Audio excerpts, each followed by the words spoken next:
You're pouring your energy into UEFN and Fortnite Creative, Right. shaping these incredible experiences, building worlds people really love to play in. That creative spark is, yeah, what's powerful. It really is. But what if you could turn those individual players into something much, much bigger?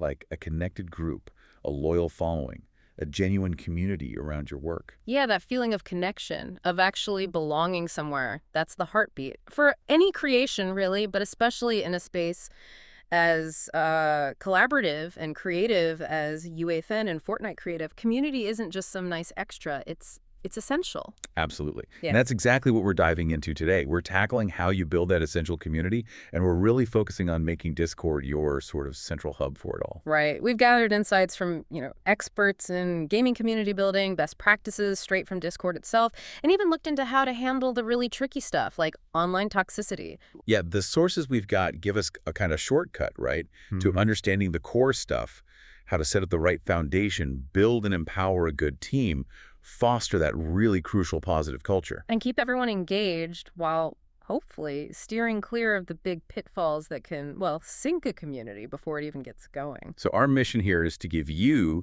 the UEFN and Fortnite creative creator, that practical knowledge from these sources to help you turn your Discord server into a really thriving ecosystem for your players. Let's unpack this. Okay, let's do it. So starting right at the beginning, the why. Why does community matter so much, especially for you as a creator?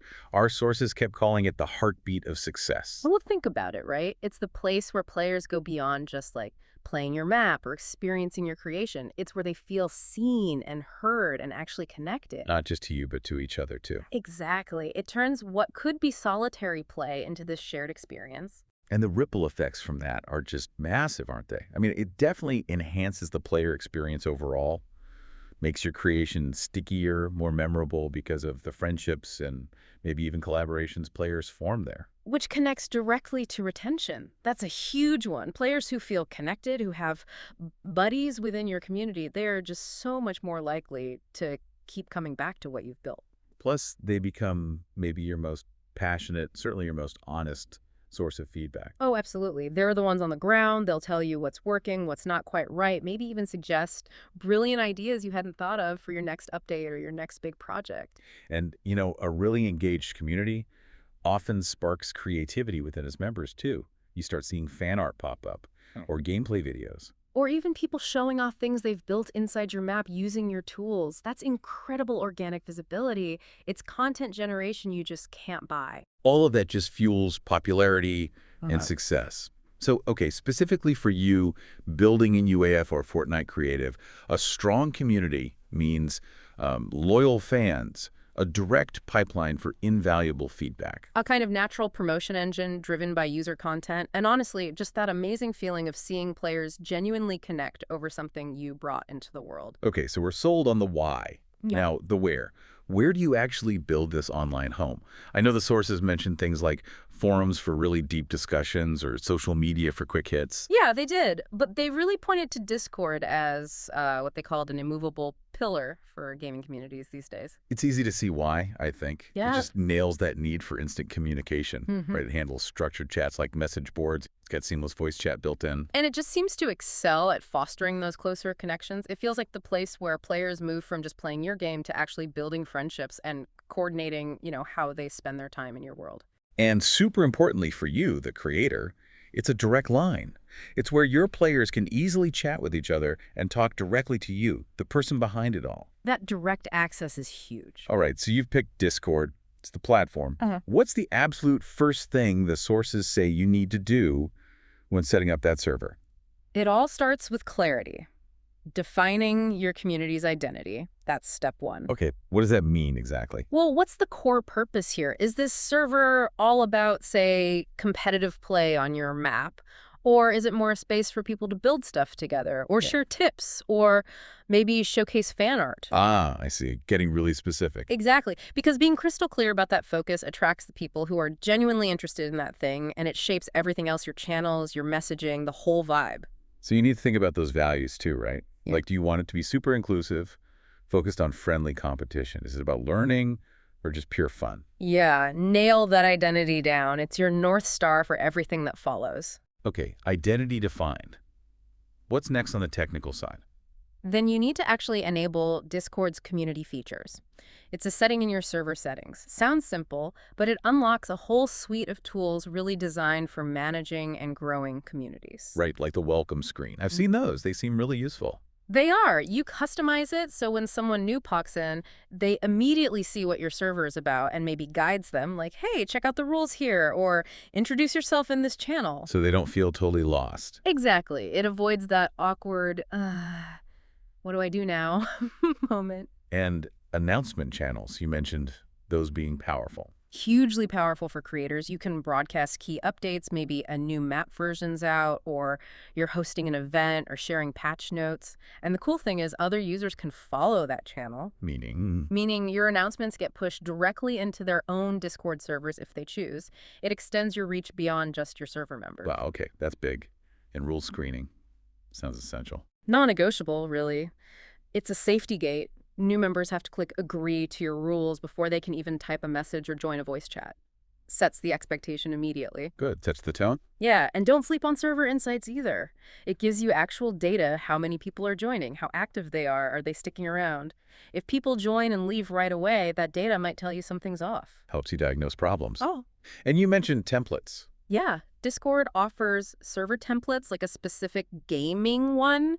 It can give you a good starting point, setting up some basic channel categories like general chat, feedback, events, maybe showcase or something. Saves you some initial setup time. Okay, so we've got the basic structure taking shape. But the sources really seem to stress that the atmosphere, the actual culture inside the server, is maybe even more important than the technical setup. Oh, absolutely. Fostering an environment that feels genuinely inclusive and welcoming. That's not just like a nice goal. It's fundamental. It's what makes people want to stick around. It's the core of retention, isn't it? Totally. A positive culture is the lifeblood. If it feels good to be there, people stay. And what's the bedrock of building that positive culture, according to the insights? Clear rules. Thanks. Simple as that. Well, simple to say, harder to do consistently. But clear, visible, and consistently enforced rules are key. Right. They need to clearly promote respect and just as clearly discourage toxic stuff. Yeah. And they need to be easy to find, right? Not buried somewhere. Exactly. Easy to find, easy to understand, posted publicly. And you need to actually refer back to them, reinforce them, so there's accountability. Having written rules isn't just smart, it's actually a requirement to enable those community features we talked about. And beyond rules, just simple human stuff helps too. Definitely. Just welcoming new members, like a simple, hey, glad you're here, goes a long way. Encouraging introductions helps people connect. Some communities even set up like buddy systems or mentorship things where older members help newbies find their feet. That sounds like a great idea for complex maps or games. It can really boom those vital early connections. Now, let's talk about the flip side. Even with good intentions, negativity can find its way in. The sources were pretty direct about the dangers of toxicity. How did they define it? They defined it broadly as any situation where discrimination, harassment, or abuse become tolerated within the community. So that covers a lot. Things like sexism, racism, homophobia. Threats, doxing, sharing private info, cheating, griefing people within your map or creation, or just, consistently being abusive or unsporting. And the impact. It's not just annoying, is it? Oh, it's devastating. Truly toxic communities don't just make players leave. They can genuinely harm people's mental well-being, cause real distress, anxiety. And obviously they scare off new players instantly. Plus, it tanks the reputation of your creation, your map, your hard work. And it reflects badly on the whole UEFN and Fortnite creative scene, really. A toxic community attached to a creation damages the entire ecosystem. And here's something that really stood out to me from the sources. Toxicity doesn't always just bubble up from random players. It can actually start with the leadership, the staff, the mods, even the creator. That's such a crucial point, and often overlooked. It happens when staff themselves act toxically or show obvious favoritism or belittle members. Or maybe they lack transparency in how they moderate or apply double standards like letting paying members get away with stuff. Or maybe worse of all, they just ignore bad behavior when they see it happening. If toxicity isn't shut down firmly and consistently, especially by those in charge, it doesn't just exist. It becomes the accepted culture. It becomes the norm. Wow. So the absolute non-negotiable takeaway here is Keeping that space safe and respectful is job number one. Absolutely paramount. And it hinges on having those clear rules, but even more so on the consistent, fair enforcement of those rules, starting with the team you put in place to help you. Right.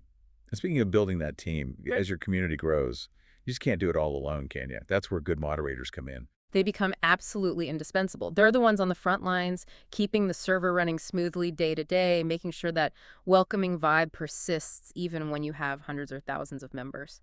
So how do you find these crucial team members? The sources had some specific advice here, didn't they?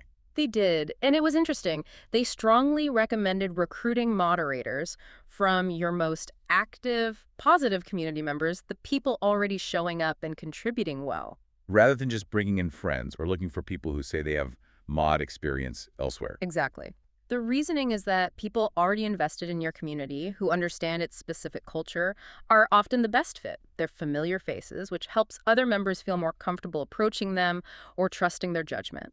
Makes sense? Familiarity breeds trust. And then something the sources called an often neglected part is setting up clear moderator guidelines. So not just telling them ban people who break Rule X. Yeah. Right.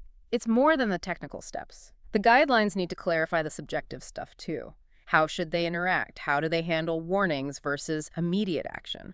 When should they escalate something to you? It's about ensuring consistency and fairness across the whole mod team. Okay. And were there any core principles for how mods should operate? Yeah, 3 key ones really stood out. First, lead by example. Okay. Standard stuff, but important. Super important. Mods are role models. They absolutely have to hold themselves to a higher standard of behavior. If a mod is rude or bends the rules, forget trying to enforce anything. Undermines everything. Exactly. But interestingly, they also shouldn't be totally aloof. They should still participate normally, chat, engage. The goal is to be seen fondly and be respected, not just feared. Okay. Fond and respected. Second principle. Focus on the spirit of the rules. This one's nuanced. What does that mean? It means it's more important than sticking rigidly to the exact wording of every single rule. Mods need to use their judgment. Their main job is managing unhealthy or disruptive behavior, even if it falls into a gray area that isn't perfectly covered by a specific rule. Because rules can't possibly cover every scenario. Precisely. Rules aren't infallible. The team needs the flexibility to interpret, adapt, and even suggest changing rules if they're not actually helping maintain a healthy community. Good point. And the third principle. When to forego progressive discipline. Okay, so when is it okay to skip the warnings and go straight for a heavier action? The sources were clear for users who are obviously acting in bad faith. Think blatant trolling, predatory comments, hate speech like racial slurs, spamming links, malicious advertising. Stuff that's clearly intended to harm or disrupt. Exactly. In those cases, you don't need to start with a gentle nudge. Swift action like an immediate mute or even a ban is often necessary to protect everyone else and stop that person from poisoning the atmosphere. Deal with deliberate disruption quickly. Makes sense. Protect the community first. Are there resources for training mods? Yeah, Discord itself actually has something called the Discord Moderator Academy online. It's a good resource for getting your team up to speed on best practices. Good to know. And what about bots? Can they help with moderation? Oh, absolutely. Bots like MEE6 or Dino are invaluable. They can automate a lot of the basic stuff, filtering out spam words, auto-warning for minor infractions, maybe even handling temporary mutes or bans based on clear triggers. Oh, they free up the human mods. Exactly. Lets your human team focus on the more complex situations, the nuanced judgments, and actually engaging with the community members. Okay, so we've got the foundation, the culture, the rules, a great team in place. How do you keep the energy up? How do you keep people engaged long-term and excited to be there? It really comes down to consistent interaction and providing value. Think of content as fuel for the community fire. What kind of content works best? Well, definitely regular updates about your UAHEM map or your creative projects. Even small progress reports like, hey, working on this new feature keeps people looped in. Tease upcoming stuff. Announce events. Behind-the-scenes stuff, too, maybe. People love that. Totally. Share glimpses of your creative process, challenges you're facing. Transparency builds connection. And crucially, highlight what your community is doing. Showcasing their contributions. Yes. Share cool map builds they've made using your assets, epic gameplay clips captured on your map, fan art they've created, even just funny moments they've shared. Celebrating them makes them feel valued and encourages more of that positive activity. That's great. What about organizing actual events within Discord? Events are fantastic for injecting energy and building that sense of camaraderie. You could do game nights where everyone plays your map together, maybe friendly competitions or build challenges. Or even just Q&A sessions, like an AMA where people can ask you about your process. Exactly. AMAs are great. For running them on Discord, it's pretty straightforward. You set a clear time and place, announce it well in advance, probably using those announcement channels. Set expectations. Yeah, lay out any specific rules for the event itself, like no stream sniping if it's competitive, or guidelines for a build contest. Detail the activity clearly. Open up the right text or voice channels when it's time. And most importantly, Have fun yourself. Your enthusiasm is contagious. If you're enjoying it, chances are others will too. okay, how do you get people to actually show up? Well, first, try to make the events relevant to what your community actually enjoys. Ask them. Run polls, get feedback after an event. Did the time work? Was the activity fun? Consistency helps too, right? Like a regular game night. Yeah, a consistent schedule helps people plan. You might consider simple signups for some things, maybe small participation rewards, but really the goal is just shared fun and connection. Promote it clearly and often. But what if? Yeah. What if you plan something and only like 3 people show up? That can feel pretty bad as a creator. Oh, it happens to everyone. Don't get discouraged. First, try to figure out why. Gently ask for feedback. Was the timing off? Was the activity not appealing? Post reminders next time. Encourage your core members to invite their friends. Word of mouth is powerful. And even if it's small. Maintain your enthusiasm. Make it awesome for the people who did come. Honestly, a small, super engaged group having a great time is way better than a huge silent channel. Quality over quantity, always. Good perspective. Now, through all of this content, events, moderation, there's one thing the sources kept circling back to: listening. Absolutely key. Actively listening and responding builds so much trust. You need to actually solicit input, use polls, create dedicated feedback channels. Just ask open-ended questions and chat. And then do something with it. Yes, address the issues people raise promptly and transparently. Even if the answer is no or not right now, explain why. Show people their opinions are heard and valued. Create that feedback loop. Hey, based on your suggestions, we're changing this. That's incredibly powerful. And just generally being present, responding to questions, participating in discussions. It shows you care. It makes the community feel like a conversation, not just a broadcast. Okay, one last thing. Bots again. We mentioned them for moderation, but they help with engagement too. Oh, definitely. There are essential tools here as well. You can gamify engagement think leveling systems like MEE6 offers, where activity earns XP and roles, or leaderboards and achievement bots like Community One or Zeely. Make it a bit like a game itself. Exactly. You can run raffles or giveaways easily with bots like AlphaBot, and crucially, use analytics bots again, Community One or Discord's own insights to see what's working, which channels are buzzing, who are your most active members, where should you maybe focus more effort. Data helps you optimize. Wow. Okay, that was definitely a deep dive. We've really covered the blueprint, haven't we? For taking a Discord server and making it a real thriving home for a UAF and or Fortnite creative community. Yeah, we started with why community is just so vital for creators, why Discord is such a strong platform choice, then got into the nitty-gritty of setting up that identity and the technical foundation. And then really shifted into the people side of things. Cultivating that positive, inclusive culture, understanding the serious damage toxicity does and how vital it is to prevent it. Building and empowering a great mod team, using those key principles. And finishing up with how to keep that energy alive. Consistent content, fun events, smart use of bots, and always, always listening and responding to your members. It really drives home that building community isn't some task you check off a list. It's an ongoing investment, isn't it? It absolutely is. It takes consistent effort celebrating the people who make it special, and you, the creator, being present and engaged yourself. It becomes like a living part of your creative work. Exactly. A breathing extension of what you build in UAF or Fortnite. So let's leave everyone with this final thought, and maybe a concrete action item based on everything we've just unpacked from the sources. Ask yourself, what's one small thing, just one tiny step you can take in your Discord community today that would make even one person feel a little more welcome, a bit more connected, or slightly more valued? It could be super simple.